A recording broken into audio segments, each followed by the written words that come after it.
తను నిజంగా లవ్ చేస్తున్నావా లేదా నీ అవసరాల కోసం యాక్ట్ చేస్తున్నావా? ఛే, అనవసరంగా తను బాధ పెట్టాను.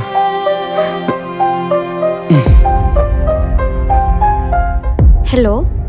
అది సారీ, ఆ టైంలో ఏదో కోపం వచ్చేలా కొట్టాను. ఇంకెప్పుడు ఆ చేయనులే.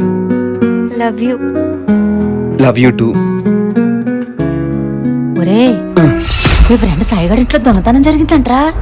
ఏంటి దొంగతనం జరిగిందంటే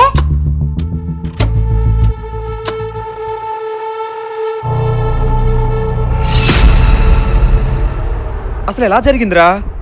చుట్టాల పెళ్ళి ఉందని అమ్మా నాన్న ఊరు వెళ్ళారా. నేను నైట్ డ్యూటీకి వెళ్ళాను. వచ్చేసరికి ఇదిగో ఇలా అయింది. మొత్తం పోయాయా? అన్నీ ఉన్నాయి, డబ్బులే 2 లక్షలు పోయాయి.